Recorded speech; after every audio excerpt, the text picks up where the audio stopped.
You can support this show at patreon.com/ASA podcasting.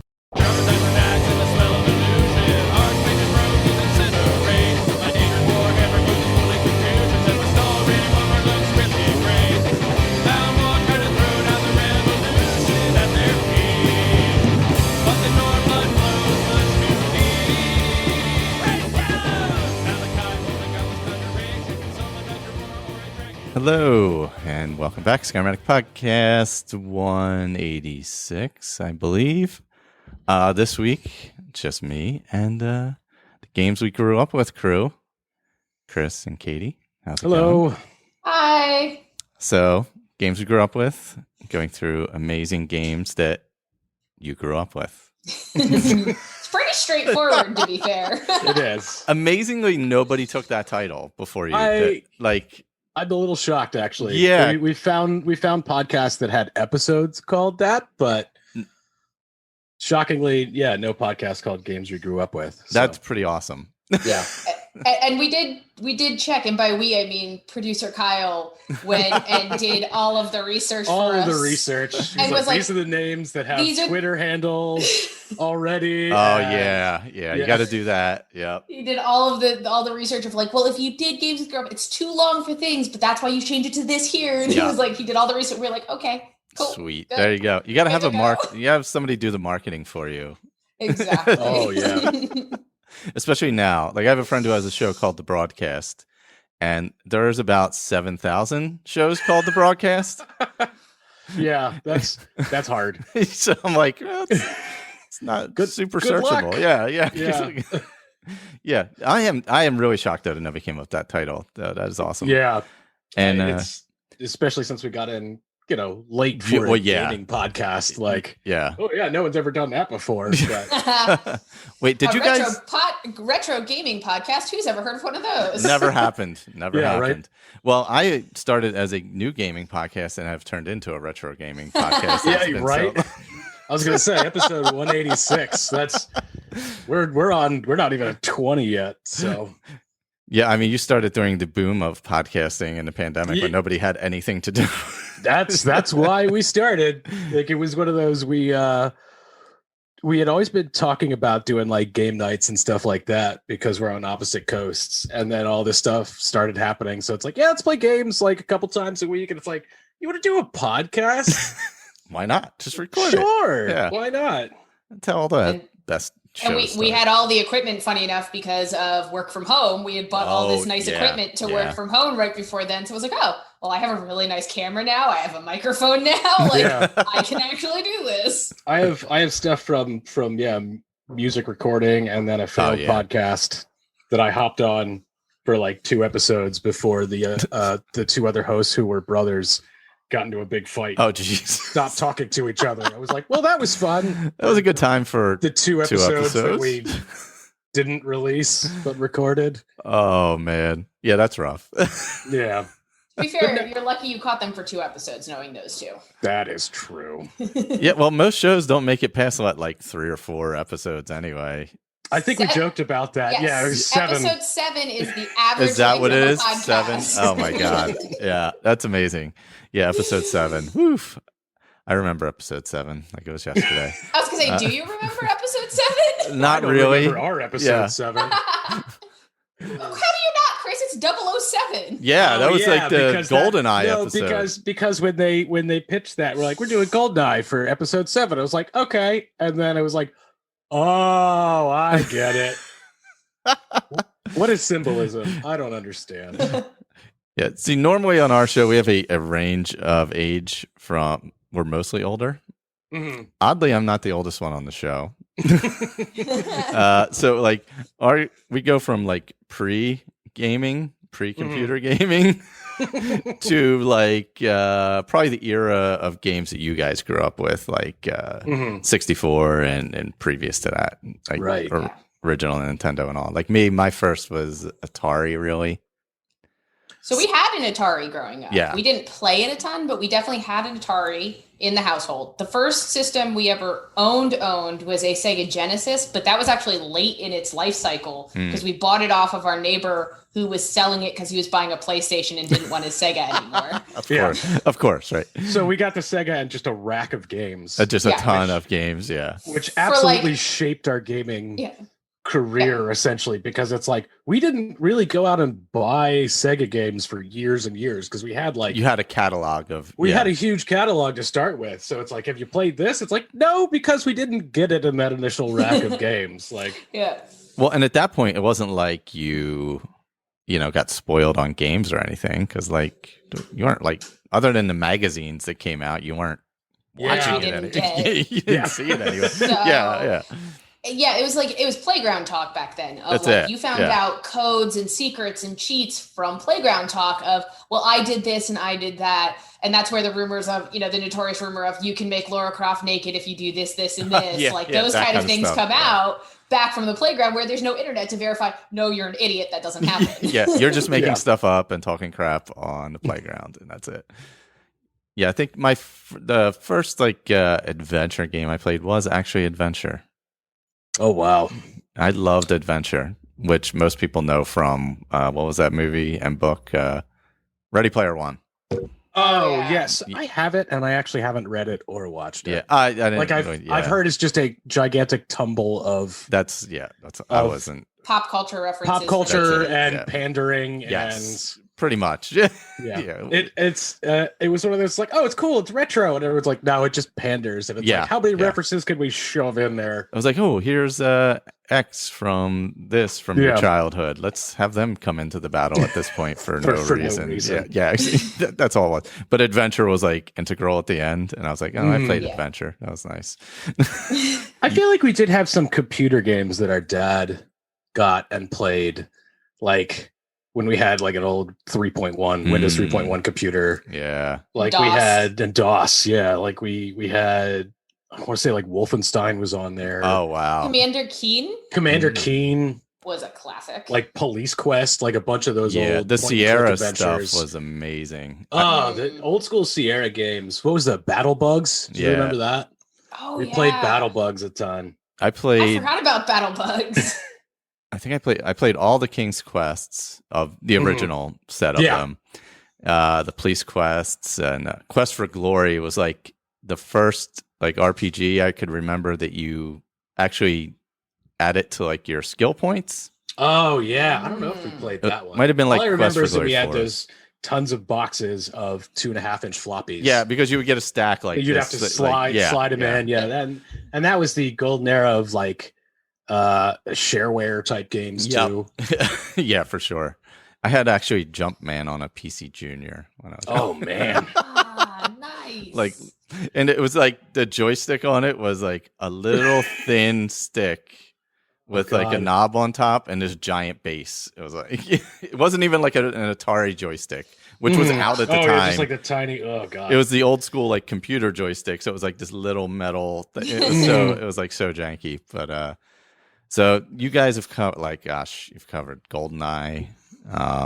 We bounced around a whole lot. It wasn't Crash Bandicoot. It was Sonic, right? You did recently. Not yet. Sonic yet. Not yet. Oh, you were talking about Sonic, right? Yeah. We're doing. I think we're going to try to do Sonic for our year anniversary episode. Oh, nice. So that was the classic Sega game that we played, and again, that was our baby console.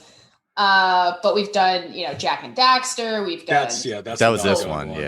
Yeah, the Soul Calibur. We've done Mario 64, Mario RPG. Yeah, Mario RPG.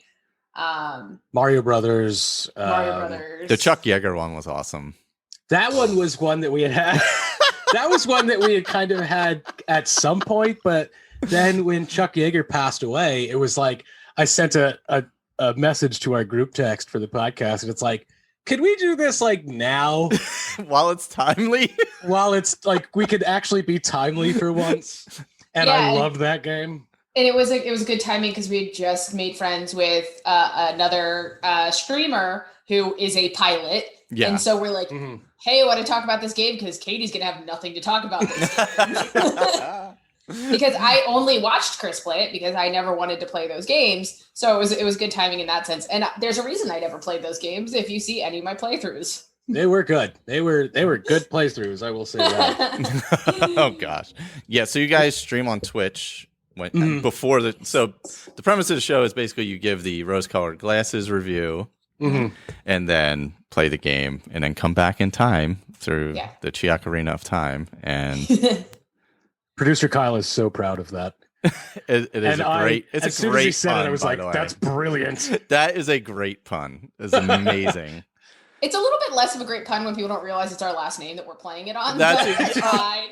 Yeah, I guess to be fair, I had because I had met Chris last year at Shamrock? No, 2 years ago. Shamrock. 2 years ago. Yeah, I don't count last year; it didn't happen. Well, so it was last year. The last Shamrock that happened last prior Shamrock to that this we year. actually had. Yeah. So yeah, I guess if you don't understand that, it's probably not as good of a pun if you don't know the last name. But I think that's kind of our hook too. That was something that I thought, based on some of the retro gaming podcasts that I've listened to, is kind of something that is like, what do you remember before?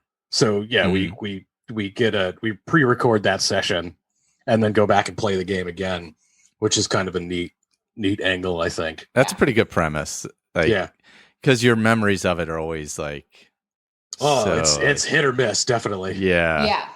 Sometimes you remember all the greatest things about the game, and then other times you don't. You remember like the frustrations of why, as a kid, you never wanted to play this game because it made you so angry all the time, and then you go back and play it as an adult. And part of it is we're better gamers now as adults because we've played for so much longer. In theory, yeah.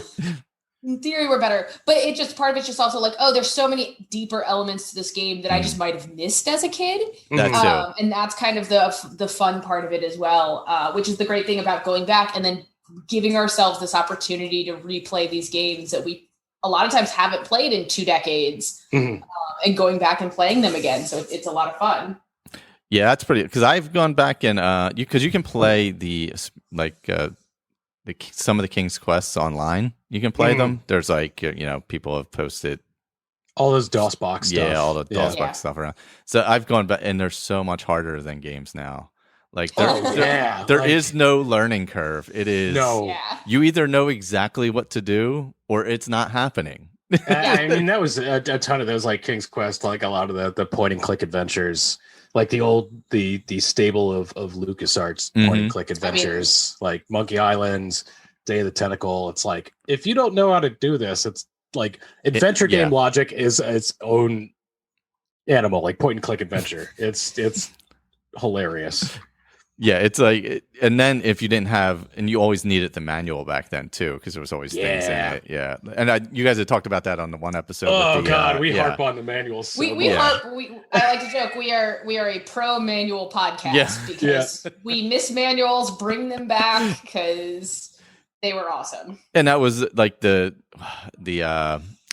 where you had to, God, I can't remember. You had to like find the 5th word on the 8th page or whatever to prove that you had bought the game. As like, Oh yeah, Chuck Yeager loved doing that. Yeah, there was a ton of those. There was a ton of games like that. Yeah, it's like crazy. Whereas now it's like, well, it's now on it's your profile. all DRM. DRM, always be online. Oh, that's such a pain. Oh my God, Hitman's like that. It drives me nuts. Oh my God. And it's one of those things. It's like, well, in theory, if the servers go down, you just lose all of your games forever. Yeah. That's it. Yeah. That's why things like Good Old Games are kind of nice. Yeah, where you can get that. Yeah, without the digital rights on it. Yep. So we talk about pro manual stuff, but again, going to Skyrim, can you imagine a manual? Oh my! It would be like an Encyclopedia Britannica. I literally had to download the crafting or the alchemy app for to remember all the stuff. Oh my God! See, that's why in these games, a lot of times I was really pro like the walkthroughs, like the old gamer manuals you buy, the ones you bought. Oh yeah, and the ones for these games would be massive, huge. I would use them not necessarily to tell me how to play the game. Like I wouldn't walk them through every step, but it's like things like, indexing of like all the different ingredients I need for something. I'm sorry, I'm not memorizing that. I just want someone to tell me that if I have a book right next to me, I can quickly pull it up. I'm going to do it. Sorry. Yeah. I was gonna say I'm in the wrong. All of my old manuals are downstairs because I had the manual for I bought the manual for Fallout 3. Oh wow, that was my favorite. That was a game. big old doorstop. Oh god, yeah. That was my favorite Fallout game. I didn't get into Fallout until much later, actually. Fallout 3 was probably actually my first Bethesda game. Mm-hmm. I was thinking that as well. Fallout 3 was definitely my first Bethesda game and this kind of massive RPG. Really, for me, Western RPG that I really got into was Fallout, and it was because Chris was playing it, I think, at the time, and so it's like, okay, well, that's interesting. And then all the people are like, it's in Washington, D.C. Yeah. So I'm it was going to so know awesome. a lot of this area, which is really cool. Of like, Bethesda was a local company to us because we grew up in that area. So it was like, I want to support this local company, and it's based in D.C. This sounds like fun. Well, we figured out that the vault that you come out of is like, when we bought that game, was like my buddy's apartment. If you looked on the map, it was like right there. Hey, it's your courthouse apartment is literally where this vault is right now. Yeah, that one was super cool. Like the way I just loved how you travel, and I realized it was they made that the subway mechanic was basically made because they couldn't have you just run everywhere, right? But it worked so well. Like it just worked so well. And oddly, I didn't play that until right before Fallout 4 came out. Really? Only because we decided to start a Fallout 4 podcast, of course. That's fair. Yeah, I was like, I should probably go play some Fallout. But I had played Oblivion a ton, so I felt like that was more similar to Oblivion than to like Skyrim, although they're pretty close.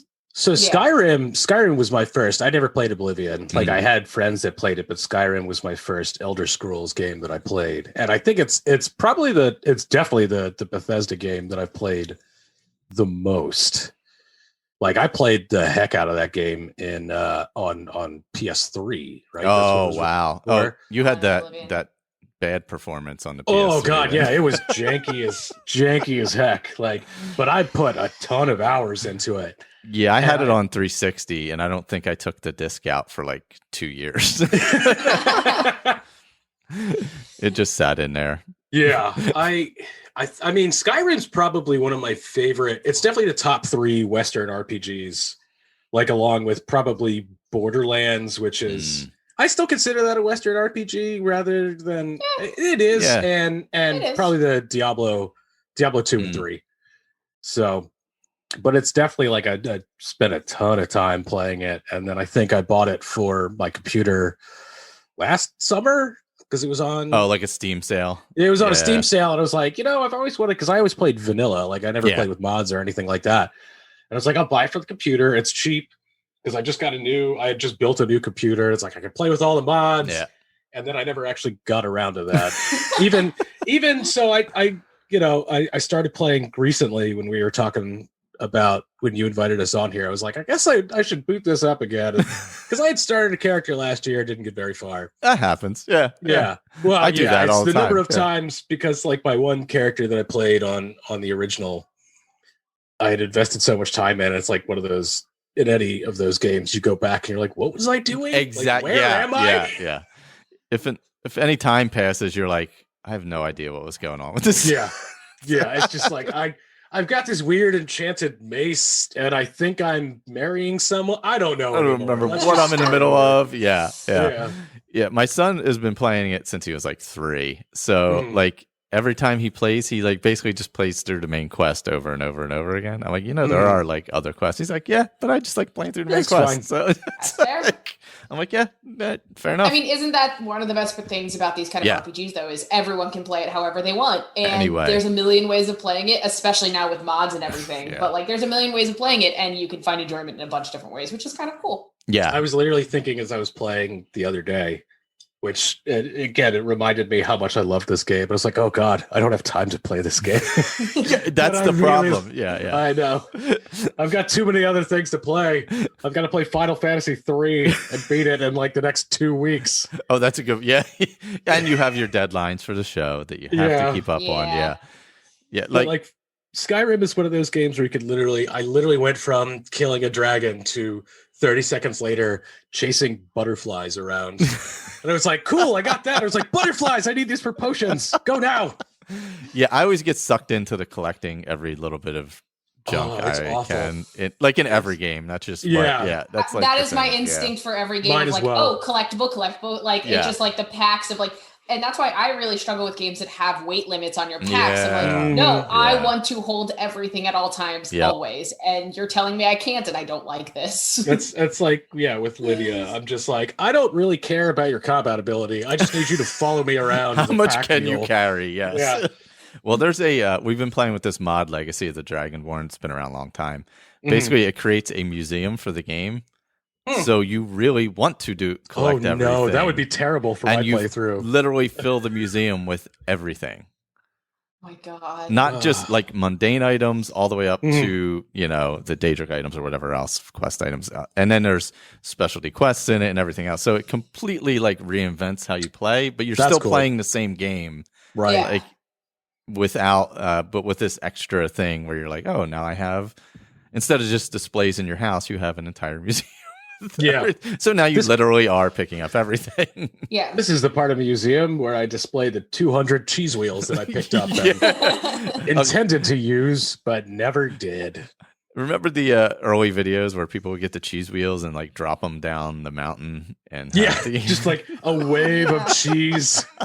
Amazing. I would try. Oh my God! When I had Oblivion, there was a thing where you could like drop a scroll or something and make it multiply. There was this like weird multiplier glitch, and I lived in a little cabin, and I had done it to where, and I think that might have been on the original Xbox. I don't think that was on 360. I think it was on. I don't think so. Yeah. Yeah. So I dropped the scroll, and it's like multiplying to 1,000 scrolls, but they each render individually. Oh no! At that point, it doesn't like show as one. It's 1,000 or whatever, and it like the machine it was like a frame every 45 seconds of like, and I was slowly like drowning in scrolls in my cabin by the docks, and I was like, no! But it was so I would do it all the time because it was just amazing. Like just push the limits. Yeah. Let me see how I can break this. Yeah. Just push the limits, see how far you could go. And like our Andrew, who was on the show for a long time and does Fallout Fallout feed, he would always see how many people he could resurrect in Skyrim at the same time. So he would have like, because there's the one stone you can get where you can resurrect any dead around you. Yeah. He was like rolling around with like 50 people at one point on my God. On like a PS4 or something like that, So it was like, again, like one frame every 40 seconds or every minute or whatever was going on. The machine was about to melt down. The Diablo 2 had, if you played the Necromancer, you could like raise skeletons and mage skeletons. And so like at some point you had like 75 NPCs following you around at any given time. It's like, well, this is fun and completely unwatchable and unplayable. Yeah, but that is the problem.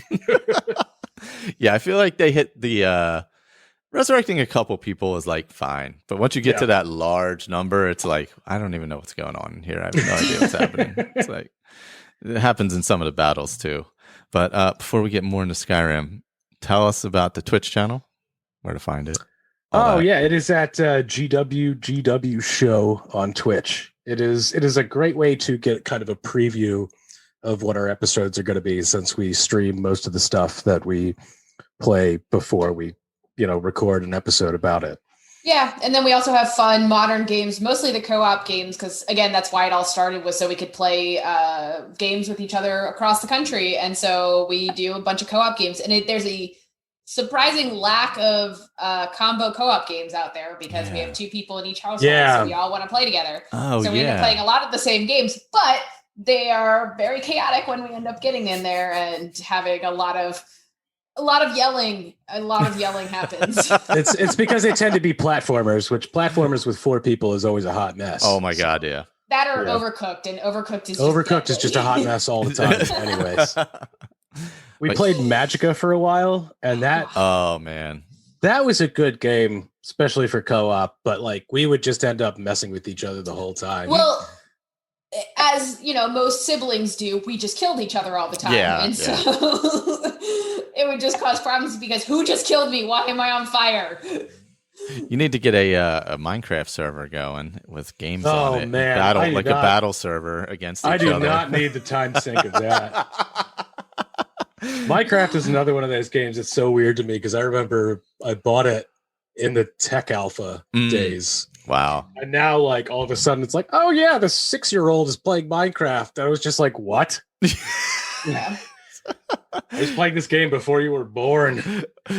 And I go back in now. It's like, what is happening? What are all of these things? Oh, it's just constant updates and changes. Yeah. I've been sunk into Stardew Valley. That's like my morning game. I play a day in the morning is what I do. I should have bought it. I bought it for the iPad, which is not a great port of that game. Yeah, I've heard that's a little funky on phone and iPad. Yeah.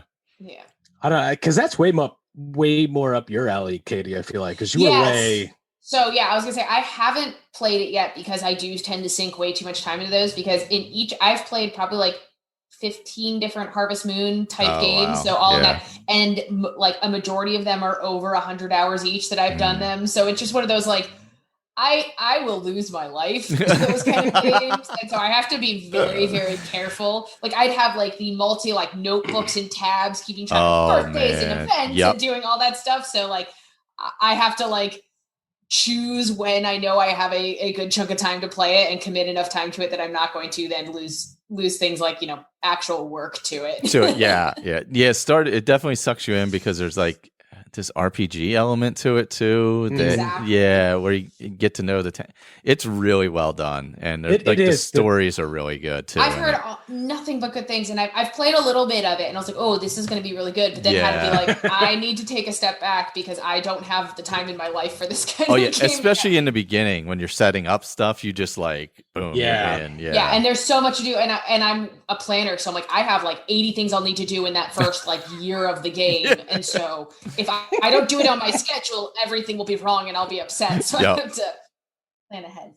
The story of the development of that game is super fascinating. It's amazing. Like, it's just like one dude, and he's like, I'm going to make a game. It'll take me a year. It's like 5 years later. It's like, well, I guess I finished it finally. Yeah. He just updated it in January. Oh, wow. And the update is fantastic too. It just adds like an island. Like, and the updates aren't like insane. They're like within like the scope of what you would think the game would be. And they just add these little things that continue on to it. So it's like really, it's like I'm drinking coffee before I go to work in the morning and farming. That's fair. Because one day takes like 20 minutes. Right. So that is true. It's like, all right, I'll play one day. But then at the end of the day, I'm always like, what time is it? Can I still get one more turn? Can I get one more day? And you can't stop midday. Can I get another day? Yeah, well, it doesn't save midday. You only save when you sleep. Right. Yeah, so it's like, that's what killed me with playing XCOM. I mean, that's that whole XCOM, Civ. The Civ games are just like, just one more turn, then it'll be fine. Yep. Just one more turn. It's like it's 3:45 in the morning. Like what just happened? Oh man, I played so much Civilization when that came out, the original one. Oh my god. Oh yeah. Oh, I never stopped playing. But producer Lisa is into those games a whole lot. I tried every once in a while. It just was never. I mean, there's too many games now. Good. Yeah, it's honestly, with Game Pass now, it's great. I will pop in and try different things that I never got to in the past, and I'm like, well, you don't have to buy something to try it. You just have the general subscription anyway. So it's like there's all these different things to try out. Yeah. But so back to little Skyrim here. I gotta know. Do you or do you not kill Parsonix? Oh, no. I don't. I'm trying to remember. I haven't gotten that far. How far did I get my original playthrough? I'm not remembering that if I got that far. All right. Yep. Because I was going to say, so here's my, the not kill. I played not long after it came out because I was in between jobs, right after the game came out. And I had just been working at a game store not long before that. So it was I was very familiar that it was coming out.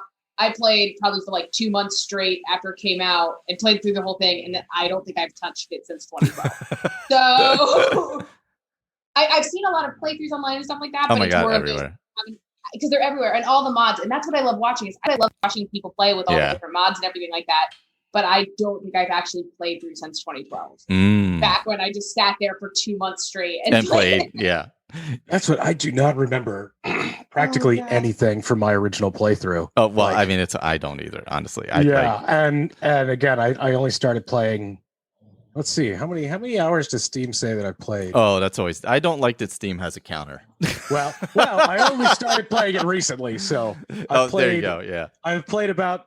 Oh God, I've still played 20 hours in like the last, whenever that was, 3 weeks, which is still. That was one of those playing it again. It was just like, oh no, I forgot how much I love this game. This is bad. Yeah, I think it hit like a weird spot where it's easy enough to hop into, like an easy enough RPG for everybody to hop into and understand. It doesn't have like it's not like a super complex leveling system. You know, you get the constellations and just basic, magic, stamina, health. So it kind of hit that weird sweet spot where it wasn't overly complicated and it wasn't too easy.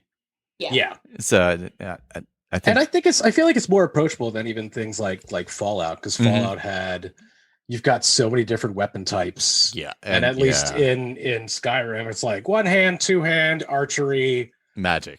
Yeah. I mean, there's different types of magic, but yeah, but basically you're throwing the magic essentially. If it's a destruction magic, whatever it is. But and like Oblivion, you had like the speech wheel, and you had all kinds of like it was a little more complex, like that transition, like we said, like even from like the King's Quest stuff, which was super hard, or the Police Quest stuff or whatever.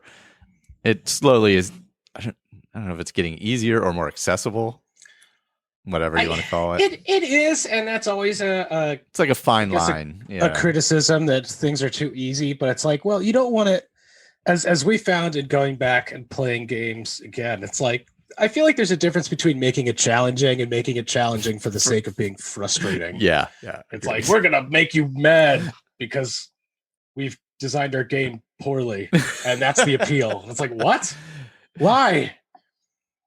Yeah, like the idea is, and I think now with like the average age of a gamer is much higher than it was at that point. You're talking like 30s, maybe closing in on 40 at this point. Whereas then it was just kids playing. So like, they had 10 hours to sit there on the couch and play for 10 hours straight. They got nothing else to do. Yeah. Now it's like, I got 2.5 hours, maybe.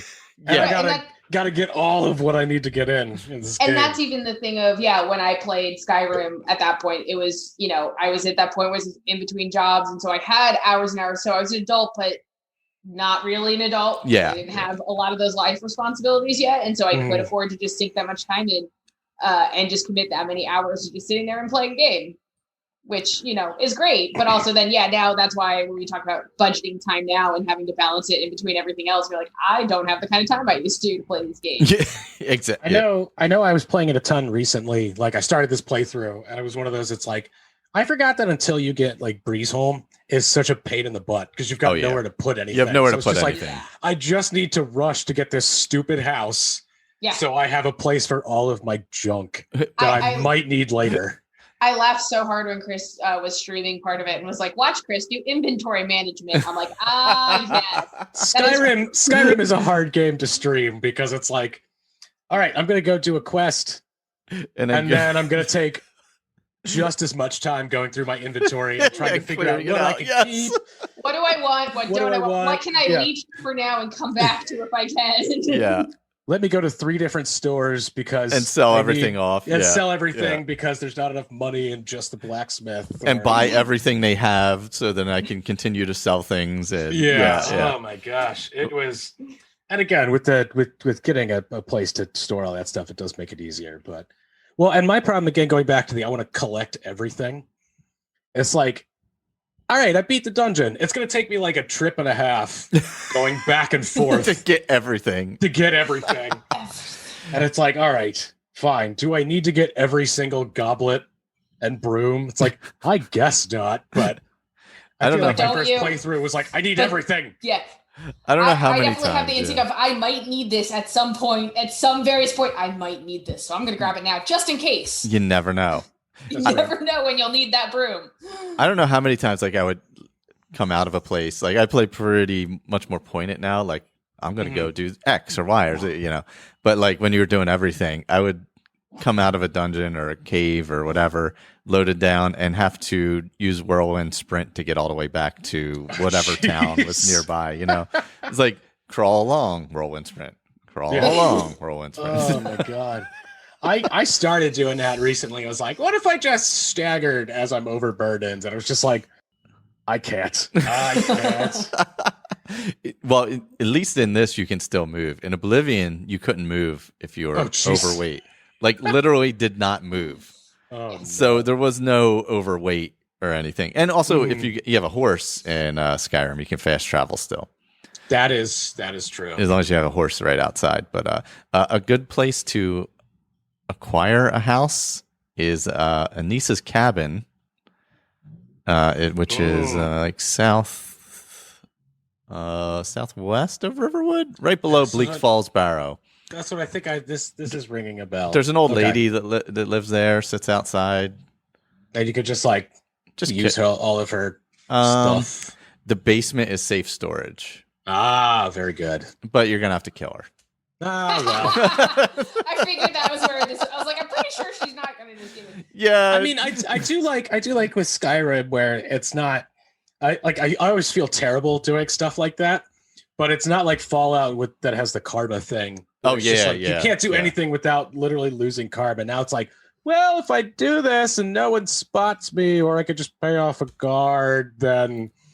I distinctly remember, because I had my only real experience with this kind of game was Fallout, that my very first playthrough, I was so paranoid. I didn't want to kill anyone I didn't have to, because I was like, it could come by me. And even when people are like, oh no, there's no karma here, I'm like, but no, like I don't want to be that player who's just like a murder hobo and killing everyone just because it's making life easier. And so that also makes it very difficult at times to not like just murder your way through things, especially because the way I typically build players is very combat heavy. Yeah. So like that's what I'm best at. Ever. Shut up, Chris. So I'm like, yes, two-handed weapons, more two-handed weapons. Hard to play a pacifist playthrough that way. Yeah, it really is. I put myself in some interesting, purely not in like, oh, I'm trying to make this harder. It's more of, these are the way I like to play games, and then like I have hurt myself by doing this. Well, Fable had that too, where the karma thing, where it was good and evil, and your like actual character would change, like the look of the character would change over time. Yeah. Because I played a ton of that too, all the way up through Fable 3. I started playing Fable, and I think Fable 2. That was one of those, like, I own them, and they've got a little sticky note on the side that says I still haven't finished them yet. Also on Game Pass now, I believe. Oh, maybe, or they were. I've never, because I was always I was a Sony fangirl, still really am, to be fair. So I didn't play the Fables series, but producer Kyle literally just played through them again within the last year. And so I watched him play through the whole series again. So it was really fascinating to watch Fable for like the first time for me, and being like, why are you glowing? He's like, oh, it's because I'm so good. I glow now. I'm like, what? Yeah, you glow because you're good. What is this? But yeah, you literally like have like a like essence of like holiness at one point, and I'm just like, this is ridiculous, but it fits really well with their like the way that world is built and stuff, so it's very funny. But I was just like, what happens if you're evil? He's like, oh, you get like horns and stuff, you get horns on your face. I was like, oh god. Like the first two are definitely like that. Third one, I forget how it works, but that one was a little more complex because it came out later. I only played through that once. The first two I played a lot more, but and then you could rent out houses and buy them and stuff and have orgies. That is the one thing I knew. True. That was one thing I knew about the Fable series, though, was like the way to win. I think it's Fable 2. Like the way to win as a pacifist, the easiest is to basically become a real estate mogul. Oh, yeah. And buy all of the houses and rent them out, and that's how you earn enough money to not have to screw everyone over. Yes. Yeah, that's right. Yeah, because you learn that after you play through it. Yeah, that's right. Yeah, because then you get to you have this choice at the end. You're like, wait, I could have just made more money, and this would have all been fine. Yeah. Well, that's the game, right? Where it's like you can either be nice, which means everyone dies, or you're evil and tax people so they don't die. Yeah, something like that. Like, yeah. Couldn't you just be like, hey, by the way, can we just be a little bit bad for like 5 years because, Cthulhu is coming? And then can we just deal with this for a little bit and then we'll be fine?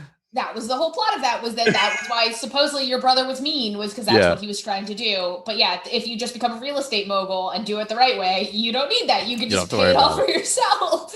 You just make as much money as possible, and that's it. Yeah, that was exactly. It was crazy how that worked out. Yeah, that was. I remember getting to the end of that one, like, damn, I got to play over again and just make all the money I possibly can. All the money. It was like the only thing I knew about Fable. So when he was playing it, I was like, this is the one you need to just buy all the houses, right? He's like, yes. He's like, buy all the houses. Oh man, yeah. I played the first one a ton when it came out, and I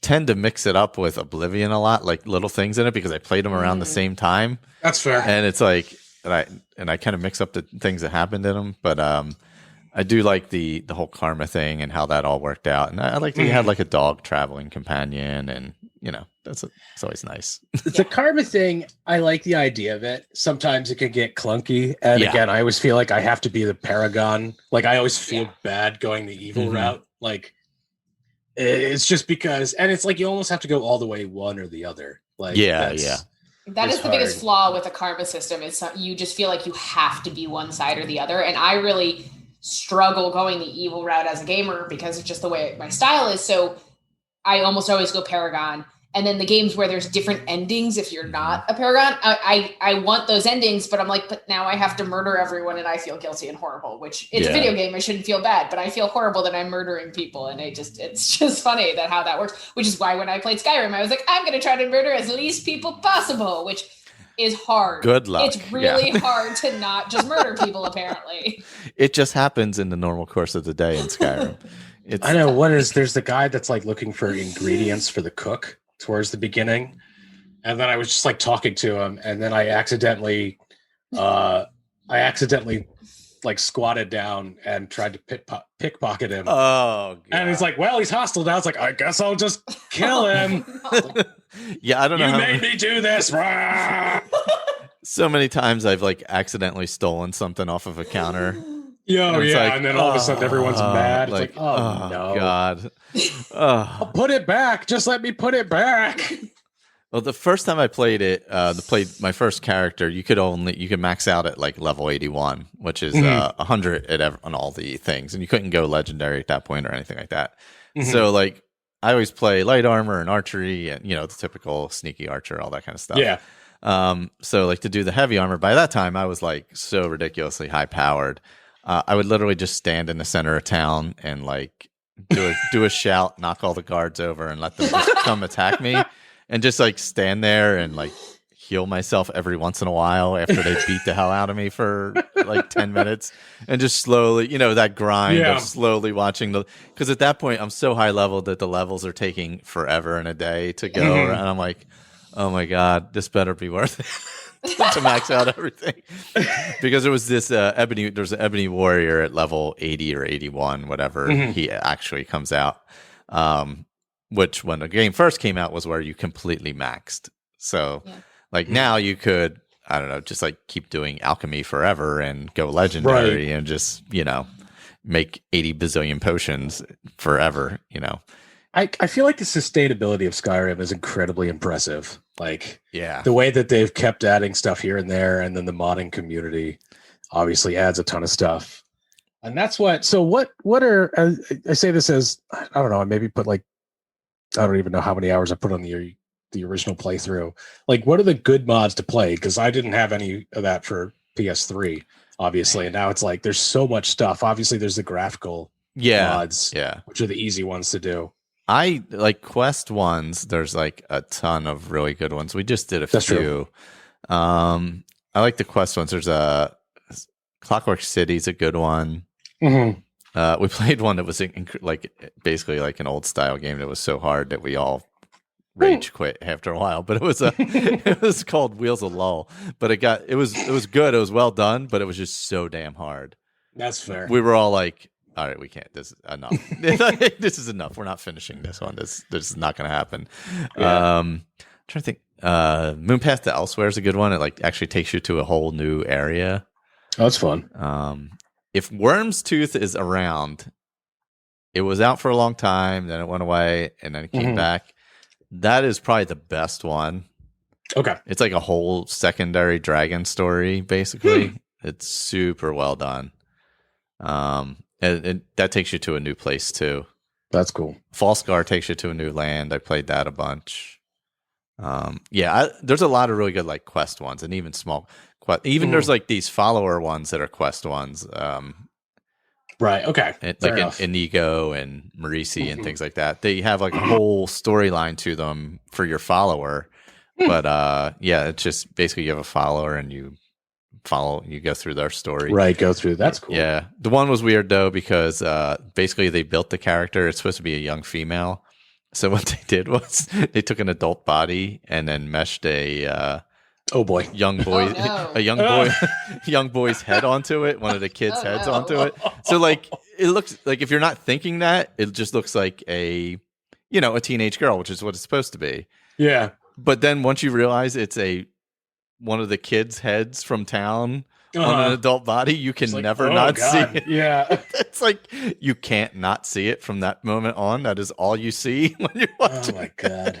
That's a problem. But it's a good mod and it's well done, but it's like, oh God, I can't. That's all I see now. Every time she talks to me, I can't see anything. That's else. funny. I can't unsee what I've seen. It's like this is all. I can't stop. And I brought it up. Everybody's like, oh yeah, that is, isn't it? I was like, yeah.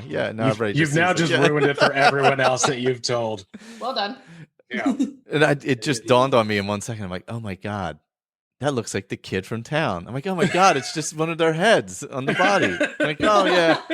I guess you do have to just use the assets that are already there. Use what assets are there. There's only so many assets. Took half of the child and half of the adult, and just. I say that, and there's the mods. The one that always stuck out to me was like the Macho Man. Oh yeah, the Savage Dragon the one. Dragon one, yeah. Where all the dragons are replaced by Randy Savage. Or you could just like here's like, oh yeah. Yeah. Or the Thomas the Tank Engine ones. Yeah. Yeah. I've seen some very well done horror clips of the Thomas the Tank Engine mod, which is just amazing. Yeah. You can do so much with Thomas. It's such a subtly disturbing show. It is. I mean, it was the fact that George Carlin was in a children's show. Yes, which is amazing when it starts. Yeah. George Carlin, then Ringo Starr. And Ringo Starr, that's right. What? It's so crazy. I think the thing that still amazes me about Skyrim is not only the longevity of just like it's such a cultural touch point now for gaming. Of like all the memes as we talked about of like the dragon shout in general. Yeah. The Fusar just there's so much of it that's just a cultural touch point for gamers at this point. So even if you haven't played Skyrim, you know at least 10 people who've played Skyrim and you know half the memes from it. It's just like, and that's kind of amazing what they created and what the modding community has created. You have to give a lot of credit to the fact that the longevity has to do with all of the extra stuff they've added on. Yeah, for sure. It's great that that Bethesda puts out that creation kit and like basically opens it up for all that, I mean, they benefit because it keeps their game alive, obviously. Right, exactly. It's why their game's still alive and why they just released it again for like the 12th time in 2017. Like, good Lord. I was looking, I was like, because you were like, it's a retro game now. I'm like, I wonder if that counts. I was looking and like, I think the Switch version came out in 2017, which is just ridiculous. It's on Switch. Yeah. But that's the point of like, they've literally released the newest version in 2017. And it's just, that's so funny. Of the ridiculousness. But again, it proves that someone clearly wanted it. Otherwise, they wouldn't have put it out. Otherwise, they wouldn't have done it. Yeah. Right. And they have the Alexa version also, which is a real thing. Yeah. There's a version. Yeah, you can play it on your Alexa. Oh, my God. Oh, good Lord. I don't know how I feel about that. That just makes me think of this, what is it, Twitch Plays Pokemon? Except slightly less chaotic than that. But is it? It was one of those things where they announced it at like their E3 thing, and people thought it was a joke, but it actually was added onto the Alexa. It was around the same time I think they released a Switch one, which I've played the Switch one, but for me, I can only play two-handed on the Switch, like with two-handed weapons, because the screen is so small. Yeah, like I can't play. Like I'm too old to be able to see the screen well enough to do archery or anything on a screen. That's gonna be really hard on a teeny little screen. Yeah. It's not happening on that screen. So I play it weirdly. I play completely differently on there, which makes it more of a weird different play. Different. Yeah, because I never like grab a two-handed weapon. Like I just sell them. It's just I don't know. I carry one around because it's like just in case I need it. It's like I'm never going to use this because I don't have the skill points in it. But yeah, by the time you go to use it, it's doing no damage whatsoever. Yeah, it's just I just need to sell this. Yeah, again, surprising no one who actually knows me. Those are where I'm like, ooh, heavy weapon. Let's hit someone with it.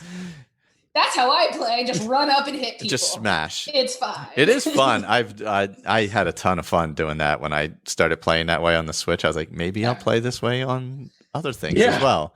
It has its own, like, it's definitely a style play. It's more than just like I don't know what I'm doing kind of. If you want to be good at it, you actually have to know what you're doing, which I think a lot of people underestimate at times if they're going in kind of blindly. Like early game, it's fine. Yeah. Late game, you actually have to be good at it or you won't get any further in the game. You're not going to. But it's a lot of fun. But for me, it was one of those, I picked it up when I was younger because it was easier. And then I'm just like, you know what? I like playing the smash and bash kind of playthrough. So I'm just going to keep doing that. Yeah, I feel like it is a slightly harder way to play than the sneaky archer or sneaky mage because you can't. You get a lot of less those. Yeah, you can't hide because you just can't do anything if you're hiding, and you get a lot of those. The cheats of like, let me hide around this little itty bitty corner and I can snipe from here and it's fine. You can't do that, and so you have to.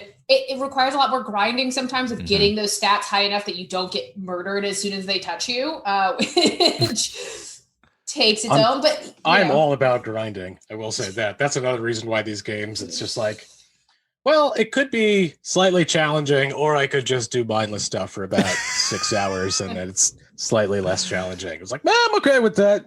What I always wanted was like my dream for if 6 ever possibly came out, Elder Scrolls 6 in my lifetime, was an app where you could do all your enchanting and crafting and all that kind of stuff offline. So like if you're at work and you're like, I have 10 minutes, let me craft something. Yeah, I could and it would go to your skill points on your character. Did WoW do something? WoW had an inventory management app. It wasn't like crafting or anything like that, but they had you could manage your inventory via app. Yeah, I feel like that's like one step from basically doing that. Yeah. Yeah. That'd be great to just be like, if I'm just gonna sit around at the alchemy table or the crafting bench anyways. Just do that basic stuff, and then when you go back in the game, you don't have to do it. And you could actually run around an adventure. Yeah, and you get that benefit and those skill points all at the same time. So see, it's going to become available. You just have to pay a premium for it. Yeah. You have to pay oh God. You'll pay some exclusive in-game currency to be able to do it on the app. That's what's going to end up happening. You're giving them ways to make them charge you more. That's a possibility too. Yeah, that's a good point. That's what I'm trying to think. How long Skyrim came out in 2011. Yeah. 2011. So we're 10 years. I was going to say, it's been a while. I say that as a Blizzard fan, where it's like, I mean, it used to be Blizzard was like, it'll be 10, 15 years before the next game comes out. And, it'll be done when it's done. Yeah, it's going to be another 2 or 3. Yeah. Because they have Starfield coming first. So right. Oh, God, yeah. You'd rather them do that than, do what Blizzard has turned into. Where it's just pump it out and it's like, it's fine. It's okay. Deal with it. Yeah. Or it'll be interesting to see how Microsoft buying out Bethesda is going to change things. Are they going to change how they approach things? And that's going to be because Bethesda's struggled in some ways in recent years before this. The prime example of Fallout 76 of the hot mess that was. Is this going to improve things for them, or is it going to go in a different direction completely? It'll be interesting to see. Yeah, I wonder what those resources do for them, as far as, because they definitely bought them for the titles and for Game Pass, which is why they're buying whatever they can. So yeah, having another title come out, whether it's Starfield or Elder Scrolls 6 or whatever, and like then that's exclusive, and then you can play it for whatever 2 or 3 months on Game Pass before you have to buy it or whatever. That's a whole like, I mean that's the whole reason for them buying it in the first place anyway. So it's like the anti-Bungie, where Bungie split off from Microsoft, and it's like, we could do our own stuff because we've got enough popularity. And it's like, and we came out with Destiny. It's like, oh yeah. Whoops. Oh man. Oh, Destiny. I'm hoping that they'll have enough autonomy. Yeah, I assume I mean, I think with the RPG titles, they have enough success where it's like, you want to give them the benefit of the doubt. You want to ride that wave, and because even Fallout 4 was pretty hugely successful. Even if it didn't have the same longevity or whatever, but it's very rare for a game to have like a Minecraft or a Skyrim or whatever longevity. That's it's nice that they've as we said, it's nice that they've let that happen though. That it's not like a lot of these other games that are being built as like a games as a service type nonsense. Where it's like, look at whatever the new Marvel game that came out. It was just an absolute hot mess because it's like, we would do games as service, but then it just kind of fell on its face, and now it's like, well, we don't have any money because we built ourselves into a hole by not giving you enough before we could add more. So now no one wants to play. Now nobody wants to play the game. Yeah. So no way to make money to continue the game. That's definitely a drawback of doing it that way. They're definitely going to have like, because what they introduced was like the Creation Club, and I think you're going to see a lot more content like that going forward, which is fine. They're bringing like experienced modders in and stuff who are building things for the game. Yeah. Even still, there's new stuff that pops up on the Skyrim Creation Club every once in a while. Like houses and random stuff like that. And, there's always going to be new graphic stuff for that too, as video cards get better and stuff like that. Yeah, that's why I need to get one of those mods, because it's like I built this brand new gaming machine, and then we started this podcast. And I'm literally just playing retro games all the time on it now. It's like, it's a good thing I got this $700 video card so I could play an 8-bit side scroller. That's amazing. Yeah, it's perfect for it. It's perfect. Well, it probably looks really great. I could stream that thing so fast, but God, I gotta find a game where I can actually use this video card. Oh my gosh. So I guess let everybody know where they can find the show, and obviously remember Twitch. You gotta follow them on Twitch. Follow on Twitch. I always forget which is which. Yeah, Twitch is follow. Follow on Twitch. Subscribe is pay money for. Yes, but we're not quite there yet. We're one away, I think, as of recording. Yeah, as of recording, we are one follower away from being able to go to affiliate, which is really exciting. But check out the podcast. We're on all podcasting platforms. Games we grew up with. We cover a lot of different retro games. We're on all of the social media at GWGW Show. So we like chatting with people out in the world. But Twitch is a great way to find us and actually chat with us live, because we like to talk, because we grind a lot, and so we have nothing better to do than talk to people. Especially if we're playing the RPGs that we play every once in a while. So it's like, well, I'm not doing anything, so just hang out and talk. Yeah, we're Instagram, Twitter, Facebook. We're all over the place. So awesome. Well, thank you for joining me. Thanks for having us. Thanks for having us. This is fun. Thank you for making me remember how much I liked playing Skyrim and possibly ruining the chance of me playing any new games for the next while. Oh gosh. You're not allowed to play new games anyway because oh god, yeah, that's right. It's nobody got time for that. Not in your purview. All right, thank you everybody for listening, and till next time. Bye.